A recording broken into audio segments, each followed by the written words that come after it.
మత్తయి సువార్త 18వ అధ్యాయం. మత్తయి సువార్త 18వ అధ్యాయం 32వ వచనం.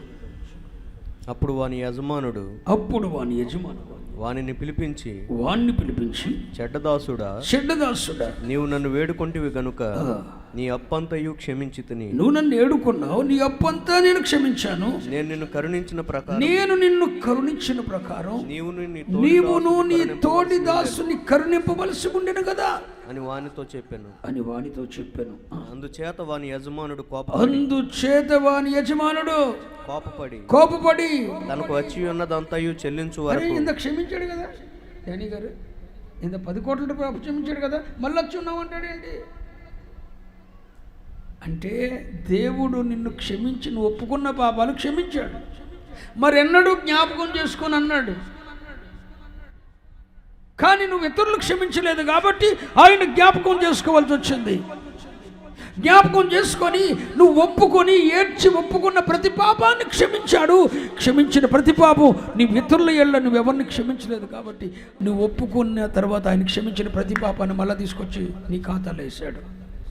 ఇందాకేమో క్షమించాడు, ఇప్పుడు మరలా తీసుకొచ్చి అప్పంత కట్టండి. అర్థమైందా మీకు? క్షమించిన దేవుడే నీ అప్పంత చదువునానా మాట చదువు.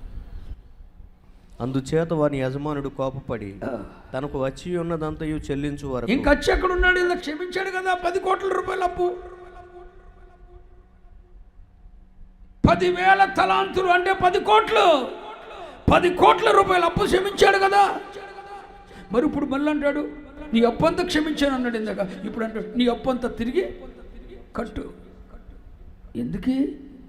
వీడి 10 కోట్ల రూపాయల అప్పు క్షమిస్తే వీడు వెళ్ళి వీడికి అప్పు ఉన్నవాడికి 50 రూపాయలు అప్పు ఉన్నవాడు మెడను పట్టుకొని గంటి సరసాలు లేపించాడు. 50 రూపాయలు కట్టలేదని. 50 రూపాయలు ఎంత? 10 కోట్లు ఎంత? 10,000 తలాంతులు నీ దోష రుణం యేసయ్య క్షమించాడు కదా.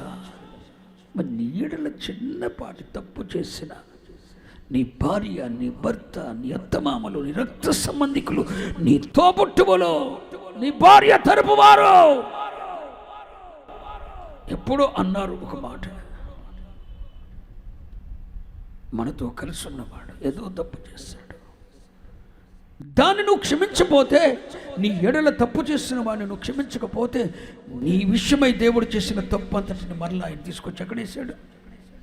మరలా ఖాతాలు వేసి అంటున్నాడు, నేను నిన్ను కనికరించిన ప్రకారం నీవు నీ తోడిదాసుని కరుణించవలసి ఉండేది కదా.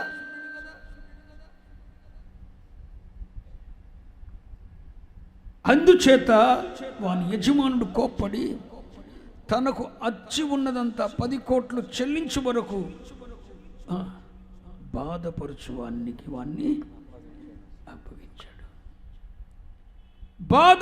వానికి అప్పగించాడు. దీని నుండి మనం నేర్పుతున్న పాఠం ఏంటంటే 35వ వచనం, మీలో ప్రతివాడును తన సహోదరుని హృదయపూర్వకంగా క్షమించిన యెడల నా పరలోకపు తండ్రి ఆ ప్రకారమే మీ ఎడల చేయను. ప్రతి సహోదరుణ్ణి, మీ ఎడల తప్పు చేస్తున్న ప్రతి సహోదరుణ్ణి మీరు హృదయపూర్వకంగా క్షమించిన ఎడల క్షమించబడి నేను జ్ఞాపకం చేసుకొను అన్న వాటిని కూడా తీసుకొని వచ్చి మరలా దేవుడు నీ ఖాతాలో వేసి అప్పు చెల్లించు అంటాడు. అంటే నీ పాపాల్లో ఒకటి కూడా ఆయన క్షమించాడు. పైగా ఒకటి గుర్తుంచుకోండి, ఈ 10 కోట్ల రూపాయల అప్పు క్షమించబడినాడు ఏం చేశాడు? తనకు 50 రూపాయలు ఇవ్వాల్సినాడు తీసుకెళ్ళి చెరసాల్లో వేశాడు. కానీ ఈ 10 కోట్ల రూపాయల అప్పు ఉన్నవాడిని రాజుగారు ఏం చేశాడు? చెరసాల్లో వేయటమే కాదు, బాధపరుచు వారిని ఓ మంచి మాట చెప్తాడు. మనం ఎప్పుడైతే ఇతరులను క్షమించలేము, ప్రభు నాకు ఇచ్చిన సందేశం మీతో చెప్తున్నా, మనం ఎప్పుడైతే ఇతరులను క్షమించలేమో మనలను పరలోకపు తండ్రి బాధపరుచు వాని చేతికి అప్పగిస్తాడు. ఆ బాధపరచువారు ఎవరో తెలుసా? దురాత్మల సమూహానికి అప్పగిస్తాడు. రక్షింపబడి మారు మనసు పొంది బాప్తిస్వం తీసుకొని పరిశుద్ధ బల్ల ఆచరిస్తున్న వారు ఎవరైనా ఇతరులను క్షమించకపోతే వారిని దేవుడు బాధపరచువానికి అప్పగిస్తాడు. వారి మనస్సుల్లో బాధ మిగులుతుంది, అన్నీ ఉంటాయి, ఎక్కడో తెలియని బాధ, హృదయాలలో గాయపరచబడిన అనుభవం, మనసుల్లో గాయాలు. అయ్యో సైతాన్ చేస్తాడు, ఒత్తిడి తెస్తాడు. నువ్వు క్షమించకాక ఎవరిని క్షమించుకున్నాడు? ప్రభు నేను క్షమించాడు. నువ్వు ఇతరులు క్షమించకపోతే దేవుడు నిన్ను ఏం చేస్తాడు తెలుసా? బాధపరచు వారి చేతికి నేను అప్పగిస్తాడు. ఆ బాధపరచు వారు ఎవరో తెలుసా? దురాత్మల సమూహాలు. ఆ దురాత్మల సమూహాలు నీ మనసును గాయం చేస్తాయి. ఇక నీకు నిద్ర పట్టదు. నీ హృదయాన్ని గాయం చేస్తాయి, బ్రతకాలనిపించదు. ఆ దురాత్మల సమూహాలు నీ శరీరాన్ని గాయం చేస్తాయి, రోగాన్ని పుట్టిస్తాయి. సైతాన్ రోగం పుట్టిస్తుందా? పుట్టిస్తుంది.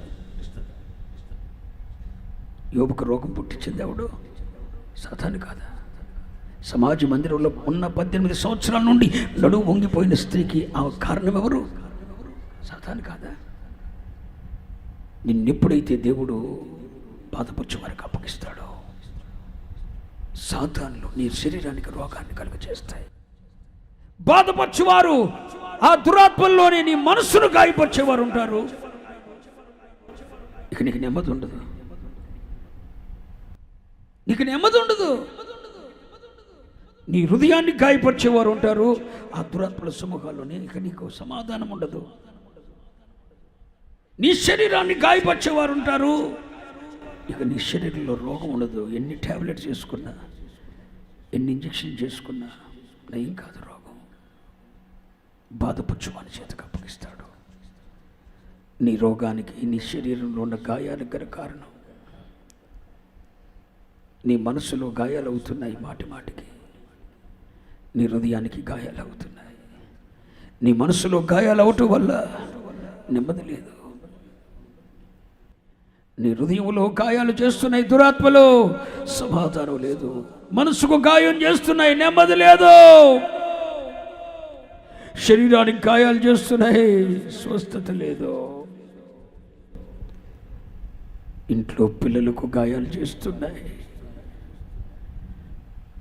దేవుడు బాధపరచు అని చేతికి అప్పచెప్పాడు. రక్షింపబడిన వారు ఇతరుల పాపాలను క్షమించని ఎడల, నీవైనా నేనైనా ఎవడైనా చేసిన దాన్ని తెలుసో తెలియకో చేసిన దాన్ని క్షమించని ఎడల, మన పాపములను క్షమించడైనా, క్షమించడే కాదు క్షమించిన వాటిని కూడా తీసుకుని వచ్చి మళ్ళా మన ఖాతాలో వేస్తాడు. వాటన్నిటికీ మనం లెక్క చెప్పాలి. ఎంతకాలం బ్రతుకుతామండి? మనం నిన్నటి వారం కదా, ఈరోజు పూర్తిగా చూడం కదా, రేపు ఉంటామో లేదో తెలియదు కదా. ఏది మంద కాదుగా. ఎవడు మనకు శత్రువు అవసరం లేదు. దేవునిని ప్రేమించే వారికి అనగా ఆయన సంకల్పం చొప్పున పిలువబడిన వారికి సమస్తమును సమకూడి వారి మేలు కొరకే జరుగుతున్నాయి. ఈ ఒక వాక్యాన్ని హృదయంలో పెట్టుకొని, ఎవడి చోరు మనకి కీడు జరిగింది దేవుడే సమకూర్చి జరిగించాడు. ఎవరి ద్వారా అన్యాయం జరిగింది దేవుడే సమకూర్చి జరిగించాడు. ప్రజలలో తలదించుకోవటానికి పరిస్థితులు ఏర్పడ్డాయి, ఎవరి వలనో దేవుడే సమకూర్చి జరిగించాడు. హృదయపూర్వకంగా క్షమిద్దాం. ఒకవేళ క్షమించకపోతే నీ పాపాలు క్షమించబడవు. దేవుని నియమం అది. దేవుని నియమం అండి. ఆయన క్షమించలేని పాపం అంటే ఏదీ లేదు. నువ్వు నరహంతకుడు అయినా క్షమిస్తాడు, వేశ్యవైనా క్షమిస్తాడు. ఆయన క్షమించలేని పాపం అంటే ఏదీ లేదు. కానీ దాన్ని ఒప్పుకోవాలి, అది ఒప్పుకోవాలి. ఒప్పుకున్న పాపం ఆయన క్షమిస్తాడు. క్షమించిన తర్వాత ప్రభు నేను క్షమించినట్లే నీ జీవితకాలం అంతా కూడా